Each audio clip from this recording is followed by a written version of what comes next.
Yeah, so expected. Yeah, the props of the movie also over my expectation. No, right? Yeah, I agree.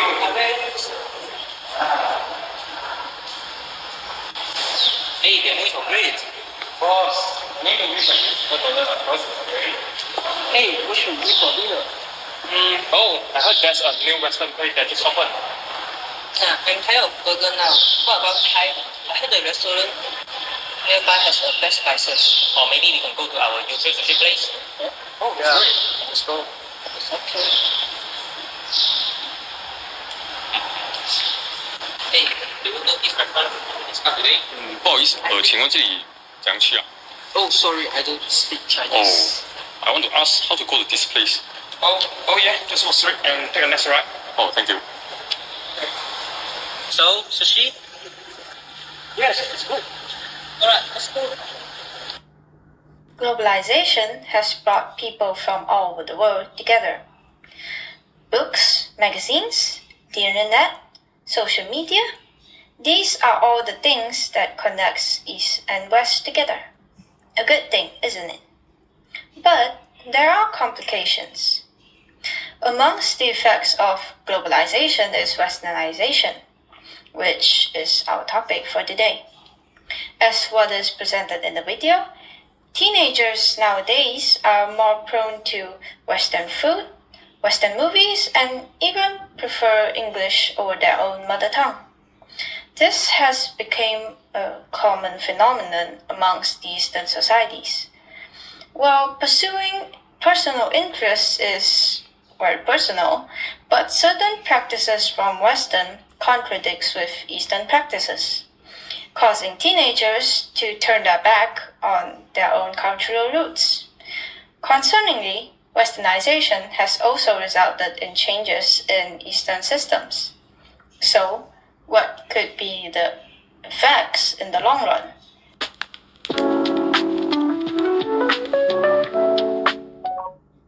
Now, let's talk about how the Western culture is shaping the way we learn in school. Let's start with something we all know is language. These days, a lot of classes are taught in English, especially in city. Sure, it helps us connect with the world, but at the same time, our own language, Bahasa Malaysia, can start to feel less important in our country. Some students may even feel that speaking their mother tongue isn't cool or useful. They're not just a language issue, it's all about identity too. So the big question is, how do we become global without forgetting who we are? Then, there's the history we learn. Many of our textbooks focus a lot on Western events and heroes, World War, the Enlightenment, European philosophers. But what about our own local stories? The people who built our nation? When local history take a back seat, it's easy for students to lose their sense of national pride. Some countries like Ghana are already changing this by putting their own culture back into the spotlight. Now, let's talk about how we learn. Western style like group discussion, debates, and learning by doing are great for building creativity and confidence. But in Asian culture, we have always valued respect, discipline, and moral education. If we only copy Western methods without adapting them, students might get confused. Do we speak up or do we stay respectful? The key is balance. Finally, there's technology. Tools like Zoom and Google Classroom make learning easier and faster, especially online. But most of these platforms come from the West, and they also carry Western ways of thinking. That's why countries like Japan and China are creating their own education technology, protect their cultural values, and make sure learning fit their own interests. So, what is the takeaway? Western culture brings a lot of useful ideas, but we can't just follow blindly. We need to make the best of both worlds, be modern, but stay rooted in our own identity. Western culture has introduced its own values and behavior into our society, leading to an increasing research phenomenon of otherings. Otherings refer to the classification of groups with a difference, primarily into binary or positional categories. The images of the phenomenon has led to serious group divisions and a decline in social cohesion in our countries. In addition, this phenomenon has also hindered the normal implementation of ethic policies. To address these issues, It has enacted the Liberian law of protect the rights of others to punish those who violate the law. It also promotes correct moral values through media dissemination to aid young people confident in culture and their sense of identity.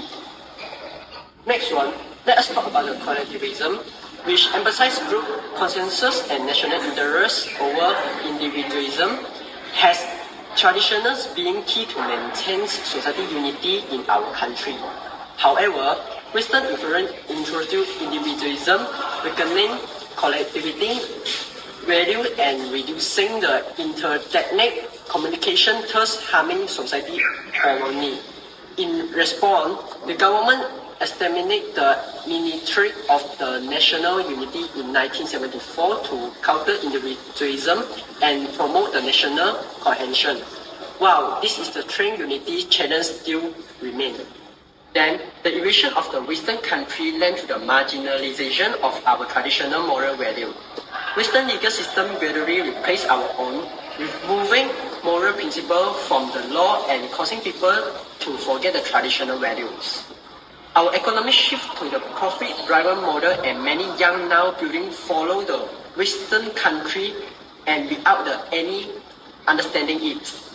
It results the behavior that violate national law and the moral standards. To address this, the government has integrated moral education into the school system to foster the proper thinking and preserve the traditional value for the future generations. Under the influence of Western culture, the lifestyle of young people in post-colonial society have undergone significant changes. This is particular in terms of consumerism, Western language, and Western food. Consumerism promotes the idea that happiness comes from consuming more. In the past, most business people live simple, live based on agriculture.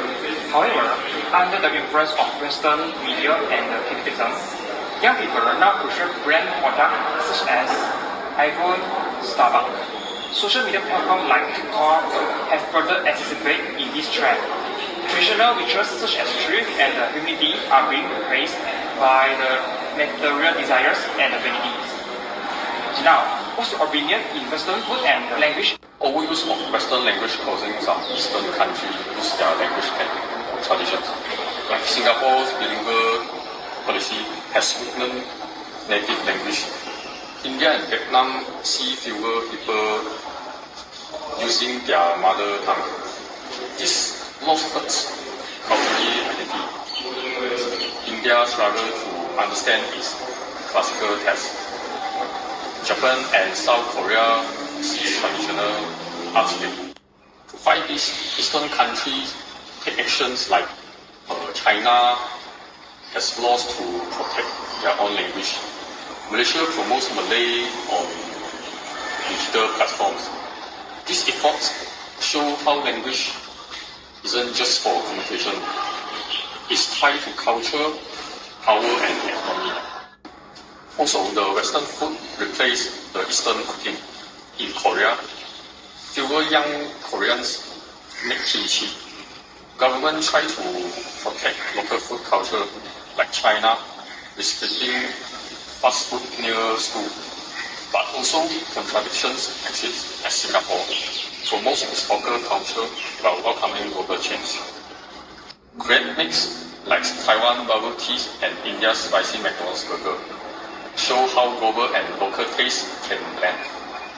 Vietnam street food metaverse also maintains traditions to resist the takeover of standardized fast food. Yes, I think your statement is good.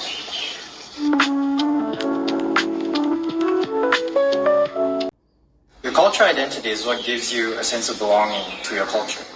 It's in the language you speak, your beliefs, and in your practices. But with the rise of globalization, the decline of cultural identity among the youths of Eastern post-colonial societies has become a present issue.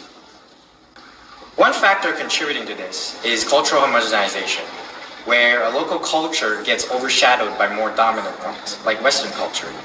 This can lead to the erosion of a culture where their traditions are lost to time. Malaysia's Baba Nyonya is one such example of this erosion. Traditionally, the women of the culture, the ñoñas, are raised to become good wives and mothers. And so they are given minimal education to prevent them from going too wild. But the colonization of Malaysia by the British brought education to all, Baba ñoñas included.